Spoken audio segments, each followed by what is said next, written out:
Fala galera, muito bem-vindos ao canal Reação Rubro-Negra. Nesse vídeo nós vamos conferir aqui mais um conteúdo da Jovem Pan Esportes. O título do vídeo é o seguinte: pensando na Libertadores, é muito importante para o Flamengo que reticência. Mauro César fala tudo. Então, nós vamos trocar de janela aqui. Lembrando de te pedir, antes de mais nada, para se inscrever no canal, ajudar o canal a continuar crescendo aí, ajudar a gente a espalhar a palavra. É muito, muito importante mesmo que quando se inscrever você acione o sininho para receber notificações quando eu lançar vídeos novos e que você deixe o like no vídeo quando estiver assistindo aí, que o like ajuda o vídeo a chegar para cada vez mais gente e o YouTube entende que você assiste e gosta do conteúdo aqui. É bom também você comentar, o comentário é sempre muito bom porque ajuda no engajamento do canal aqui. O YouTube também entende que você gosta do canal a ponto de interagir com o conteúdo. E mesmo que você não queira falar nada sobre o vídeo propriamente dito, comente só para me dizer aí de que cidade e que estado você é, pra gente entender até onde esse vídeo tá chegando e até onde vai o tamanho da torcida do Flamengo. Então agora, sem mais enrolação, vamos lá. Like no vídeo, se inscreva no canal, 3, 2, 1... Lau. Vamos virar a página aqui no bate-pronto da Jovem Pan para falar do Flamengo. Flamengo que depois de 4 rodadas voltou a vencer no Campeonato Brasileiro. Vitória com estrela dele, Pedro. Marcou um hat-trick relâmpago, 3 gols em apenas 5 minutos e 46 segundos. Um negócio assim impressionante. Flamengo 4, Bragantino 1. E a gente ainda faz aqui a menção honrosa, né, nesse quesito de hat-trick mais rápido. O recorde continua sendo do seu companheiro de clube, o Bruno Henrique, né?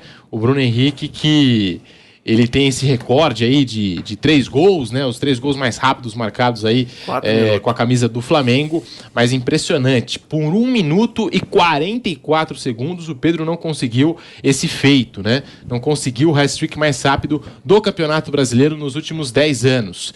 E aí, Mauro César Pereira, esse Flamengo que volta a vencer, Flamengo de olho aí nas 2 decisões, né? Copa do Brasil e Libertadores. Bem, esses números também do Bruno Henrique, né? Que aliás tem a melhor marca, que é no 4-1 sobre o Corinthians em 2019, né? 3 gols no menor espaço de tempo. E tem a terceira, que é no 5-1 sobre o São Paulo, no Maracanã. O Bruno Henrique tem só 2 hat-tricks entre os 3 mais rápidos. Eram os 2 mais rápidos dele. Agora o Pedro fez um que está no meio dos 2 ali no sanduíche. Dá para entender por que o Pedro era reserva esse tempo todo. Porque o cara que jogava era o Bruno Henrique, que é absurdamente um monstro quando joga pelo Flamengo especialmente. Cara, o pessoal subestima muito o Bruno Henrique, é impressionante, cara. Vocês não têm noção, esse maluco é monstro mesmo, pô. O pessoal tem que entender isso. Ah não, pô, porque o treinador, o Pedro tem que jogar, que não sei. O Pedro é brabo mesmo, Pedro é foda. Queixada! Ai, Pedro! Maravilhoso, nosso queixado. Mas o Bruno Henrique é absurdo. E o Mauro César frisou aí, especialmente com a camisa do Flamengo, porque o Bruno Henrique nunca foi esse goleador na carreira em momento algum. Nunca foi. Nunca. Ele era um cara da ponta. Mas no Flamengo tem alguma coisa. Até o Mauro falou isso uma vez, eu até repercuti isso em outros vídeos e tal. Essa fala dele, usando como argumento, que é o seguinte: ele dizia num vídeo, num desses da Jovem Pan Esportes, que o Bruno Henrique jogando com a camisa do Flamengo, na pior fase que ele já teve com a camisa do Flamengo, quando ele tava mal, ele era no mínimo bom. Nunca vi, e o Mauro também não viu, obviamente, o Bruno Henrique mandando mal. Tipo, Bruno Henrique hoje tá horrível. Não tava, não tem como. Um dia ruim do Bruno Henrique, ele era no mínimo bom. Aquele cara que tá ali não tá comprometendo, eventualmente faz uma jogada tal, não tá brilhante, mas também não tá apagado, participa, corre pela ponta, dá um calor. Pô, o Bruno Henrique é absurdo, cara. Eu achei o jogo de sábado um jogo. A expulsão do Luan Cândido no começo ela foi pertinente, foi justa, né? E ela foi muito boa para o Flamengo, porque jamais o Red Bull Bragantino jogaria como jogou, fechado ali, trancando a sua área, 11 contra 11. Com 10 ele teve que fazer isso. E foi bom, acabou sendo um bom teste, porque foi um pouco parecido com o que o Flamengo vai enfrentar contra o Atlético Paranaense lá em Guayaquil, na final da Libertadores. Certamente, em alguns momentos, vai enfrentar o Atlético muito fechado, marcando ali na sua área, e reduzindo o campo e tentando bloquear as tentativas do time do Dorival Júnior, que criou boas situações. O Cleiton, até a torcida do Flamengo, brinca muito, fala que ele contra o Flamengo ele é Neuer, né? Contra o Palmeiras e botou a bola pra dentro. Eu tuitei isso. Pô, impressionante como tem uns goleiros que joga contra o Flamengo e vira o Manuel Neuer do nada. Contra os outros times, cara, falha, absurdo. Parece que só o nosso goleiro que falha, né? A gente sofreu com o Alex Muralha, Diego Alves de vez em quando dava um molezinho. O próprio Santos, eventualmente, uma vez ou outra aí deu-lhe um molezinho. O Hugo, meu Deus, sempre um molezinho. Mas o goleiro dos caras joga contra a gente, Tadeu do Goiás. Um jogo ou outro, ele é bom goleiro. Um jogo ou outro, mole. Contra o Flamengo, Neuer. Esse Cleiton bota a bola pra dentro do gol, toma frango, eventualmente falha num lance ou outro que é defensável. Contra o Flamengo, Neuer. Tanto gol outro dia contra o Flamengo, ele faz... É impressionante. Todo jogo, Flamengo, Red Bull Bragantino, esse rapaz tem atuações assim, excelentes. Ele fez grandes defesas no primeiro tempo. Então, acho que esses jogos do Flamengo viraram um teste, né?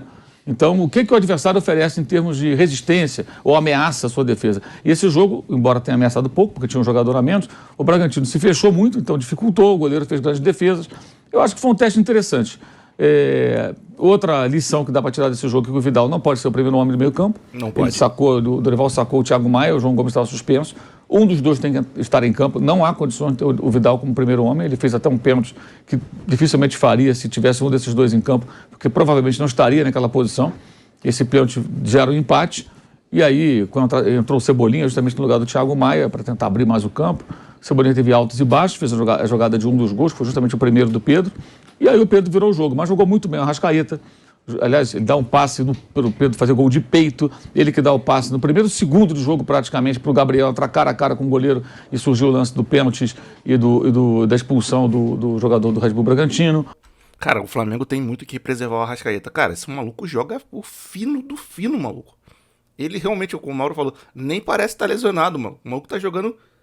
Cara, joga muito, que isso, cara. E o Gabriel jogou bem também, o Gabriel tem jogado bem. Eu acho que o Pedro jogando bem não é novidade, isso aí já vem de algum tempo. Agora, o Gabigol jogar bem agora nesse período, eu acho extremamente importante. Eu tenho dito já há algum tempo que, embora o Pedro tenha esse retrospecto recente, esse momento muito bom... É bola. O jogador do Flamengo que é decisivo nesse período de 19 para cá... É o Gabriel. É o Gabriel. Não, porque fez o gol no River Plate. Não só no River Plate. Pega o campeonato de 2020, quando o Senna era o técnico, e veja quantos jogos importantes, gols e passes para gol ele fez naquela reta final, quando o Flamengo venceu 6 jogos em 9 e foi campeão. Ele foi protagonista em todos os jogos, com gols importantes, partidas muito boas. Esse cara tem que estar bem. Sim. E um detalhe, ele perdeu um pênalti de novo, como sempre acontece, o goleiro vai para um lado, a bola vai para o outro, e a bola foi na trave. Contra o América Mineiro, ela passou rente à trave. Contra o Santos, no outro que ele perdeu no outro campeonato, também foi assim, o João Paulo para um lado, bola na trave.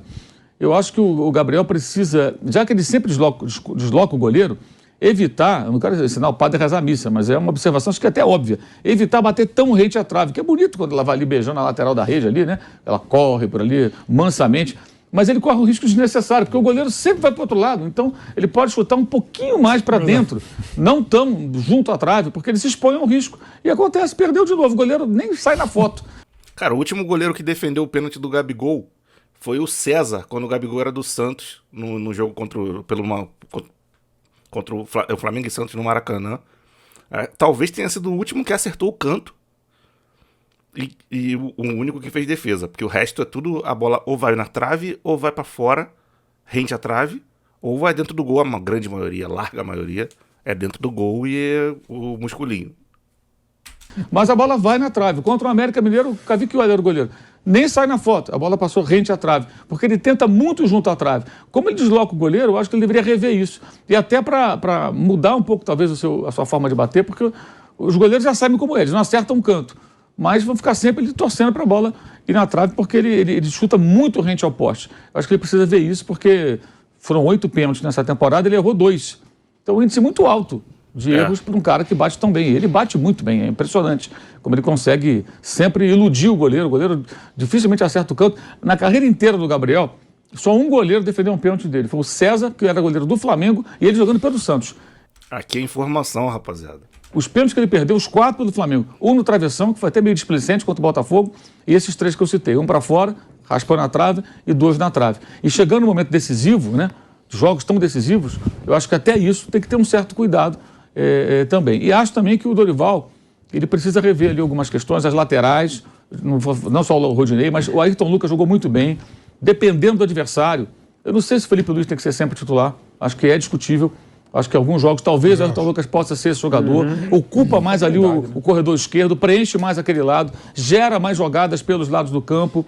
O Felipe Luiz é ótimo, mas é um jogador veterano, que vem jogando bem, até porque consegue revezar, mas em algumas partidas talvez o Ayrton Lucas possa ser mais interessante. Então acho que é importante analisar o adversário e pensar em qual desses jogadores se encaixa melhor. Cara, realmente nessa posição o Flamengo está bem servido a ponto de ter os dois são diferentes. O Felipe Luiz é lendário já no Flamengo, tem a carreira vasta e maior, mais longa, uma passagem de muito vitoriosa pela Europa, pela seleção brasileira também, né? Contribuições importantes. O Ayrton Lucas é um jogador um pouco menos rodado, né? Um jogador mais iniciante, e não iniciante, né? Mas é um cara mais jovem. Mas os dois atualmente eu vejo que no momento ali deles, eles estão meio que em pé de igualdade. Os dois têm um nível de performance parecido, cada um no seu estilo. São dois estilos diferentes de jogador, os dois não são iguais, não jogam da mesma forma, mas eles têm... eles entregam... O nível da lateral esquerda não cai quando um joga ou o outro joga, só que a característica do setor fica diferente. Porra, eu tô gostando muito do Ayrton Lucas, ele começou meio hesitante como lateral do Flamengo, mas aos poucos foi se soltando, e hoje você vê ele com desenvoltura, jogando pela lateral ali, fazendo a jogada pela ponta, e ele dá mais profundidade que o Felipe Luiz, que fecha mais pelo meio, mas ao mesmo tempo o Felipe Luiz defensivamente é um pouco melhor. O Ayrton Lucas também compõe legal, mas o Felipe Luiz joga muitas vezes até como um terceiro zagueiro, coisa que o Ayrton Lucas não consegue fazer, porque ele vai pro ataque. É uma lateral mais competente que o Rodinei, por exemplo, que se manda para ataque e não compõe muito bem. O Ayrton Lucas se manda, mas recompõe legal, então é um lateral de um nível bem legal. Eu espero que o Flamengo consiga aí algum tipo de composição para contratar esse jogador em definitivo, caso ele queira ficar no Flamengo ao fim do empréstimo. Porque se você tem dois bons jogadores na posição, não é necessário que esse aqui é o primeiro da fila. Não, você pode usar de acordo com o momento, com a semana, com o calendário e com o oponente. E quarta-feira deve ser o último jogo do Flamengo completo, né, com o time supostamente completo, que é contra o Inter, vice-líder do campeonato, no Maracanã. Que eu acho que é o ótimo teste, porque o Inter certamente não vai dar espaço para o ataque do Flamengo de mão beijada, vai se defender bem, vai se fechar e vai ameaçar o Flamengo, vai atacar. Que é o que o Flamengo precisa, né? Depois tem jogo com o Cuiabá, aí vem o Corinthians na Copa do Brasil, aí não vai jogar mais com o time titular. Só contra o Corinthians, os dois jogos, e contra o Atlético lá na final da Libertadores. Então o jogo de quarta também é um jogo bem interessante para o Dorival fazer ajustes finais aí na equipe, pensando nessas 3 partidas importantes que estão se aproximando. Você citou os gols do Gabigol, né? Os gols em jogos decisivos. Ele também fez contra o Palmeiras, né? E justamente numa bola... colou a trave ali, bem colada a trave, no cantinho, assim, sem chances para o Everton, mas é aquela coisa, né? De alguns jogos para cá, pelo menos nessa temporada, o Gabriel Barbosa tem desperdiçado algumas chances nessa tentativa, né? Da bola colada na trave, bem no cantinho mesmo, né, do goleiro.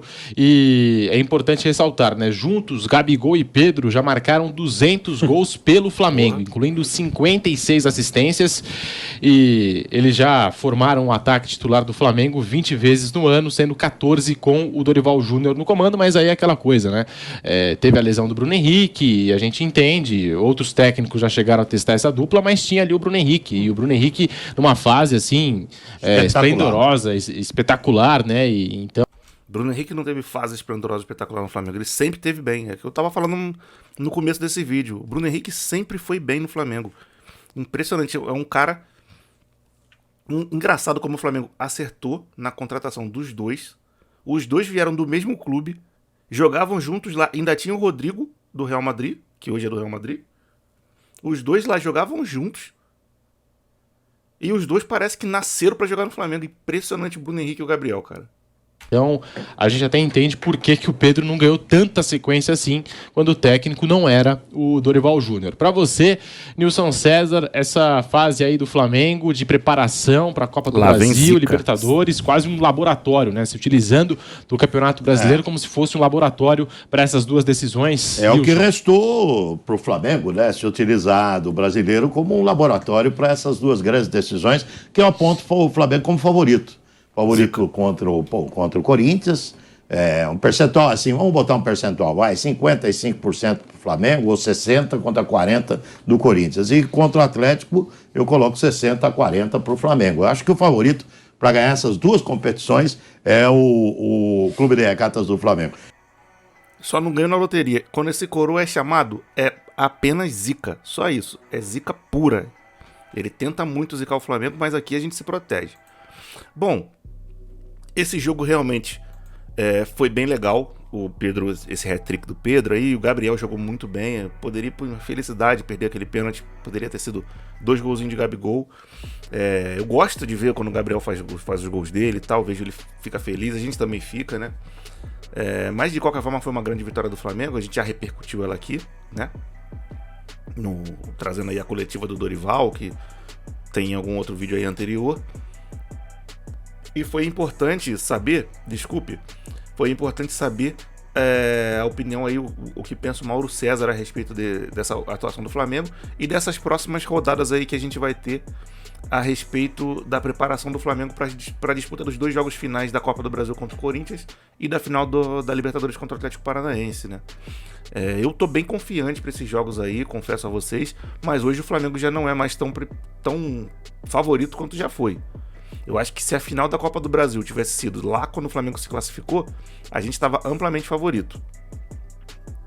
Agora, quando vai ser, nessas próximas semanas aí, assim, a final da Libertadores é a mesma coisa.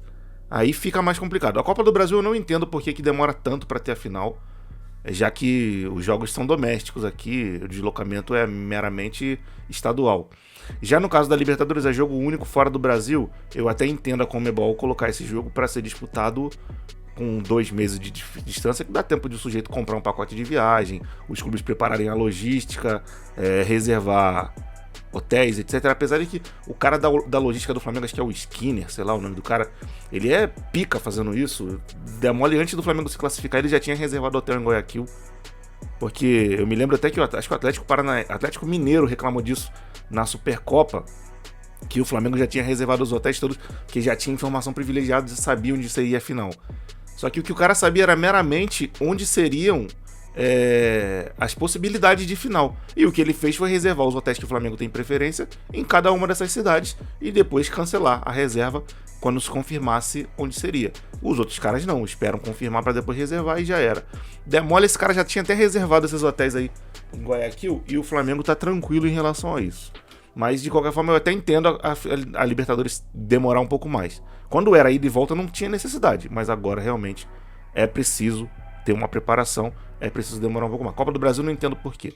Mas bom, deixe sua opinião a respeito disso aí, tudo que a gente está falando aqui no vídeo. Quero muito entender o que você pensa a respeito disso. Se não tiver opinião alguma para dar, me diz apenas de que cidade e que estado você é, pra gente saber até onde esse vídeo está chegando e até onde vai o tamanho da torcida do Flamengo. Vamos trocar de janela aqui. Lembrando de te pedir para se inscrever no canal. Sua inscrição é muito importante para ajudar a gente a atingir a nossa próxima meta, que são os 2.000 inscritos. Ao se inscrever, acione a notificação no sininho para receber notificações quando tiver vídeo novo. Deixe o like no vídeo para ajudar esse vídeo, a divulgação dele chegar para cada vez mais gente. E é isso aí, vou ficando por aqui. Grande abraço para todo mundo, fique todo mundo na paz e fui!